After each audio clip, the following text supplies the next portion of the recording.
Hello, you're watching movie Snapshot scenes, and this is the summary of Harry Potter and the Sorcerer's Stone. Don't forget to subscribe to the channel.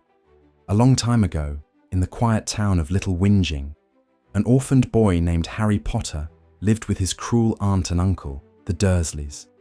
They treated him like a burden, forcing him to sleep in a cupboard under the stairs while spoiling their own son, Dudley. For 11 years, Harry knew nothing about his true origins, until strange things started happening around him. He made glass vanish at the zoo, survived falls without a scratch, and even received mysterious letters that his uncle desperately tried to keep from him. Then, on the night of his 11th birthday, everything changed. A giant man named Rubeus, Hagrid, arrived, bursting through the door and revealing the truth. Harry was a wizard, just like his parents, who had been murdered by the dark wizard Lord Voldemort. But when Voldemort tried to kill Harry as a baby, the curse rebounded, leaving Harry with only a lightning-shaped scar on his forehead. Voldemort had vanished, and Harry became famous in the wizarding world as the boy who lived. Hagrid took Harry away from the Dursleys, introducing him to the magical world hidden within London. In Diagon Alley, Harry saw wonders beyond his imagination: flying, broomsticks, enchanted books, and wands that chose their owners. At Gringotts Bank, he learned that his parents had left him a fortune. But even more intriguing was the mention of a secret vault and a mysterious object being moved for safekeeping. Among the many wonders, Harry met the kindly wandmaker, Ollivander, who helped him find the perfect wand, one strangely connected to Voldemort's own. This was just the beginning of Harry's journey. Hagrid handed him a ticket for the Hogwarts Express, a train that would take him to the magical school where he truly belonged. As he prepared to leave behind the only life he had ever known, Harry couldn't help but wonder what awaited him at Hogwarts. Was he truly ready for a world filled with magic, danger, and secrets he had yet to uncover?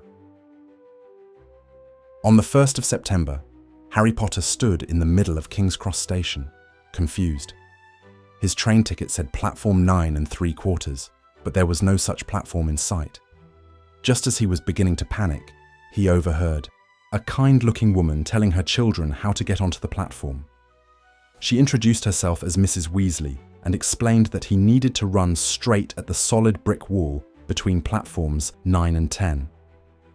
Nervous but determined, Harry sprinted forward, and instead of crashing, he passed right through onto the magical platform. Steam billowed from the Scarlet Hogwarts Express as students and parents said their goodbyes. Harry boarded the train and soon met Ron Weasley, one of Mrs. Weasley's sons. The two quickly became friends, sharing stories about their lives. Ron, from a large but poor wizarding family, was amazed to be sitting with Harry Potter. Harry, meanwhile, was just happy to have a real friend. The two boys ate chocolate frogs and Bertie Bott's every flavour beans, laughing when Ron accidentally ate one that tasted like dirt. Not long after, the compartment door slid open and a bushy-haired girl named Hermione Granger appeared.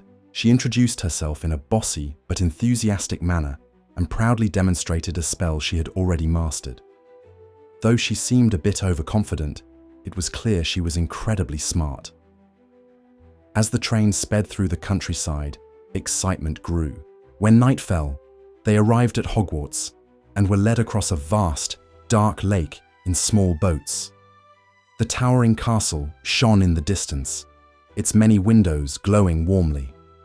Inside, Professor McGonagall welcomed them and explained that they would be sorted into their schoolhouses. One by one, students sat beneath the ancient sorting hat. When it was Harry's turn, the hat hesitated, sensing his ambition and bravery. It suggested Slytherin, but Harry, uneasy, whispered that he didn't want to go there. "Are you sure?" the hat asked. When Harry insisted, it finally shouted, "Gryffindor!" The great hall erupted into cheers. As Harry took his seat, he felt something he had never felt before, a true sense of belonging. Harry quickly settled into life at Hogwarts, but it wasn't without its challenges. Classes were fascinating yet difficult, and some teachers were stricter than others. Professor McGonagall, his Transfiguration teacher, was firm but fair. Professor Flitwick, who taught charms, was kind and excitable, but the most intimidating of all was Professor Snape, the potions master. From the very first lesson, Snape seemed to dislike Harry, criticizing him harshly and taking every opportunity to make him feel foolish. Despite the difficulties, Harry enjoyed Hogwarts. He and Ron spent their free time exploring the castle, often getting into trouble. Hermione, though bossy at first, eventually became their friend after an unexpected adventure. One evening, she caught the boys sneaking around and tried to stop them. In the process, all three accidentally found themselves in a forbidden corridor, where they came face to face with a terrifying creature, a massive, three-headed dog standing guard over a trapdoor. Terrified, they ran back to their dormitory, hearts pounding. Hermione scolded them for breaking the rules, but even she couldn't deny that something strange was going on. "That dog is guarding something," she said firmly. Harry couldn't stop thinking about it.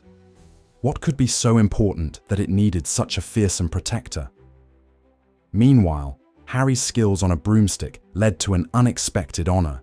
He became the new seeker for Gryffindor's Quidditch team, the youngest player in a century. He had discovered his natural talent during flying lessons, impressing Professor McGonagall so much that she bent the rules to allow him on the team. As Halloween approached, Hogwarts buzzed with excitement. But the celebration took a dangerous turn when a troll was found inside the castle. In the chaos, Harry and Ron realized Hermione was in danger. She had locked herself in a bathroom, unaware of the troll's presence. Without hesitation, they rushed to save her. Working together, they managed to defeat the creature, knocking it unconscious with Ron's well-aimed spell. From that moment on, Hermione was no longer just a classmate. She was their true friend. And though they didn't realize it yet, the three of them were about to become part of a mystery far bigger than they could imagine. After the Halloween troll incident, Harry, Ron, and Hermione became inseparable. They spent their days studying magic, exploring the castle, and most importantly, trying to uncover the mystery of the three-headed dog. Hermione, with her love of books, soon discovered something important. Its name was Fluffy, and it belonged to Hagrid. Determined to learn more, the trio visited Hagrid in his small wooden hut near the Forbidden Forest. Over tea, they casually mentioned the dog, hoping Hagrid would reveal something useful. To their surprise, he let slip a crucial piece of information. Fluffy was guarding something very important, something that had to do with a man named Nicholas Flamel. Excited by this clue, Harry, Ron, and Hermione spent weeks searching for Flamel's name in the Hogwarts library, but they found nothing. Then, one evening in the Gryffindor common room, Harry accidentally stumbled upon the answer. Flipping through a book he had borrowed for fun, he found a passage about Flamel. He was the only known maker of the Philosopher's Stone, a legendary object that could turn metal into gold and produce the elixir of life, which granted immortality. Realization hit them all at once. "That's what Fluffy is guarding," Hermione whispered. "The Philosopher's Stone." But if the stone was so valuable, who would try to steal it? The trio's suspicions immediately fell on Professor Snape. His cold demeanor, his clear dislike of Harry, and the fact that he had been caught limping after the troll attack all pointed to something sinister. Was he trying to get past Fluffy? As the weeks passed, their fears grew. Harry even overheard Snape threatening Professor Quirrell, the nervous defense against the dark arts teacher. "You have to be more careful," Snape warned him in a low voice. Quirrell seemed terrified, but why? Then, during a Quidditch match, something terrifying happened. Harry's broomstick started moving on its own, jerking violently as if someone was trying to throw him off. In the stands, Hermione spotted Snape muttering under his breath, eyes locked on Harry. Without hesitation, she ran to Snape's seat and set his cloak on fire. Instantly, Harry regained control and managed to win the game. It was now clear. Someone was after the Philosopher's Stone, and if they didn't stop them, the entire wizarding world could be in danger. As the school year continued, Harry, Ron, and Hermione became more convinced that someone was trying to steal the Philosopher's Stone. Their suspicions of Snape grew stronger when Hagrid accidentally revealed that he had told a mysterious stranger how to get past Fluffy by playing music to make the giant dog fall asleep. "If that stranger was Snape," Harry said in alarm, "then he knows how to get past Fluffy. The stone isn't safe anymore." Determined to warn someone, they decided to tell Professor Dumbledore. But before they could, they discovered that he had suddenly left the school. Someone had lured him away. This meant the stone was now completely unprotected, except for the magical obstacles placed in the underground chamber beyond Fluffy. That night, knowing they were running out of time, the trio decided to act. Using the magical invisibility cloak Harry had received as a Christmas gift, they sneaked through the castle and reached the forbidden corridor. There, they found Fluffy already fast asleep. Someone had already been there. Carefully, they slipped through the trapdoor beneath the beast, landing in a tangle of vines.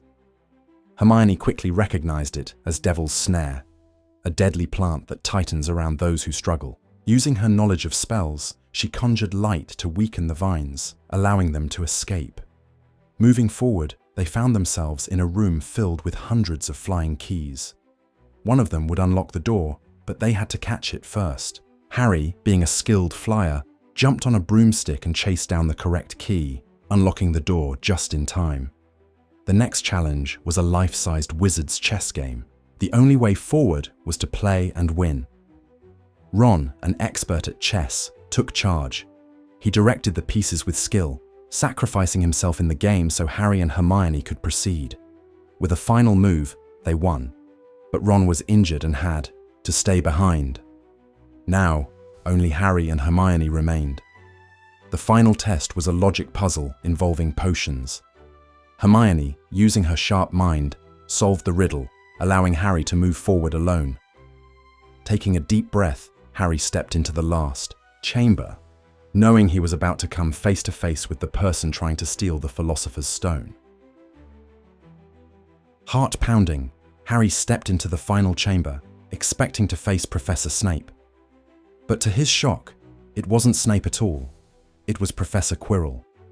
The nervous, stammering defense against the dark arts teacher was not so timid after all. Smiling coldly, he revealed the truth. He had been working for Lord Voldemort the entire time. It was he, not Snape, who had let the troll into the castle on Halloween. It was he who had been trying to kill Harry during the Quidditch match, and Snape had actually been trying to save him. Behind Quirrell stood the Mirror of Erised, a magical mirror that reflected one's deepest desires. Quirrell explained that the mirror held the key to finding the Philosopher's Stone, but he didn't know how to retrieve it. Suddenly, a high, whispering voice filled the room. "Use the boy," it commanded. Quirrell forced Harry to stand before the mirror. As Harry looked into it, he saw his reflection smile and place something in his pocket. At that moment, he felt a real weight appear inside his own pocket. The Philosopher's Stone had magically come to him. Voldemort, still too weak to take physical form, had been living as a parasite on the back of Quirrell's head, hidden beneath his turban. "Give me the stone," Voldemort hissed. His face, pale and snake-like, emerged as Quirrell unwrapped his turban. Harry refused. Enraged, Quirrell lunged at him, trying to seize the stone. But the moment his hands touched Harry's skin, his flesh burned. Harry realized that Quirrell couldn't touch him without experiencing unbearable pain. It was his mother's love, the magic that had saved him as a baby, protecting him once again. Quirrell screamed as his body began to crumble, but before Harry could do anything more, darkness overwhelmed him. When he awoke, he was in the hospital wing with Professor Dumbledore by his side. Dumbledore explained that Quirrell was destroyed and Voldemort had fled, though he would return one day. The Philosopher's Stone had been destroyed to keep it from falling into the wrong hands. As the school year ended, Gryffindor won the House Cup, thanks to Harry, Ron, and Hermione's bravery. For the first time in his life, Harry had a home, friends, and a place where he truly belonged. But deep down, he knew this was only the beginning.